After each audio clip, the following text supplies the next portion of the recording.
அமர்ந்திருக்கிறார். எல்லாம் சுபமாவே இருக்குது.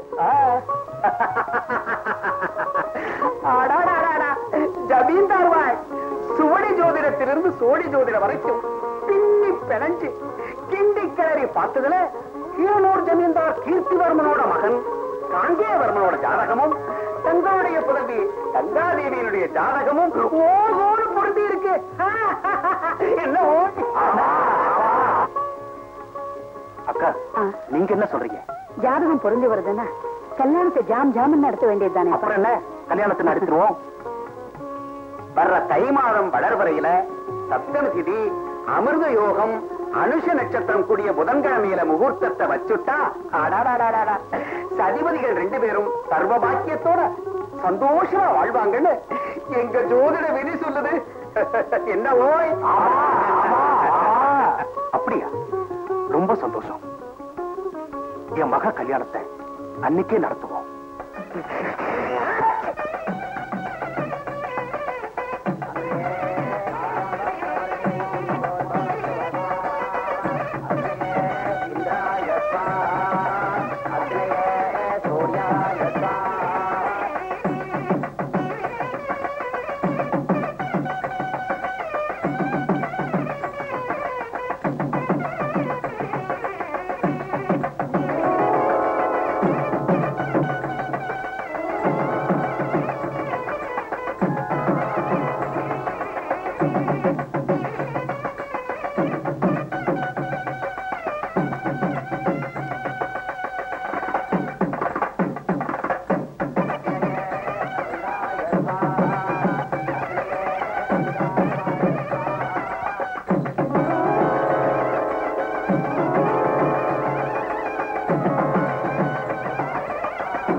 மாப்பிளைய கடிச்சது கோயில் பாம்பியா? அதானே, என்னையாது அநியாயம்?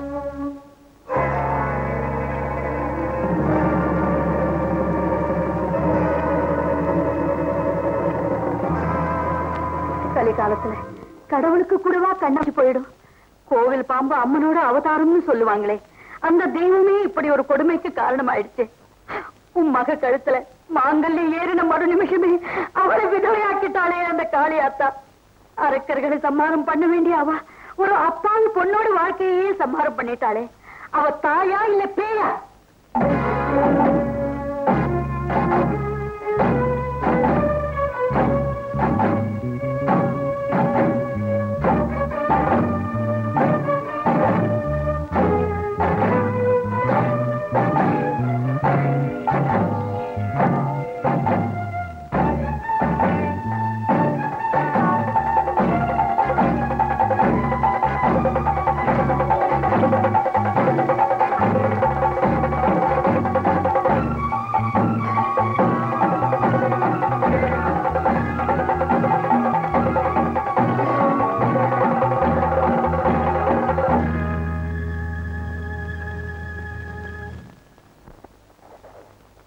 ஒரு தெய்வம், உனக்கு ஒரு கோயில், இங்க ஒரு பூஜை. கூடாது, கூடவே கூடாது. நினைவு தெரிஞ்ச நாள்ல இருந்து மனசரிய எந்த பாவத்தையும் செய்யாத என் வாழ்க்கையை இருளாக்கிட்டு நீ மாத்திரம் ஜெகஜோதியா உட்கார்ந்திருக்கியா? விட மாட்டேன், விடவே மாட்டேன். கரைக்குள்ள ஓடுற வரைக்கும் தான் கங்கைக்கு பெருமை. அது கரையை உடைச்சிட்டு ஊர் அழிச்சா அது புண்ணிய நதியும் இல்ல, அதை வணங்குறதுல அர்த்தமும் இல்ல. தெய்வம் கோயிலை விட்டு வெளியே வர்றது ஊரை வாழ வைக்கிறதுக்காக கேள்விப்பட்டிருக்கேன். ஆனா நீ பாம்பு ரூபத்துல வந்து என் மாங்கல்யத்தையே பறிச்சிட்டியே. உன்னால வாழ்வழந்த கடைசி ஆள் நானாத்தான் இருக்கணும். ஓ மேல் ஆன என் உயிருள்ள வரைக்கும் நீ இந்த கோயிலை விட்டு வெளியே வரவே கூடாது.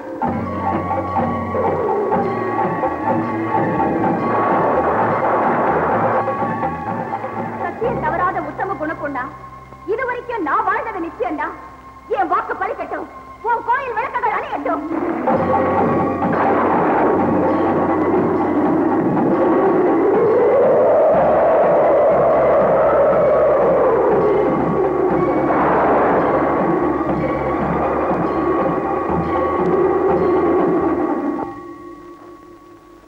உன் திருக்கோயில் கதவுகள் திறந்தது போதும், இன்றோடு அது மூடட்டும்.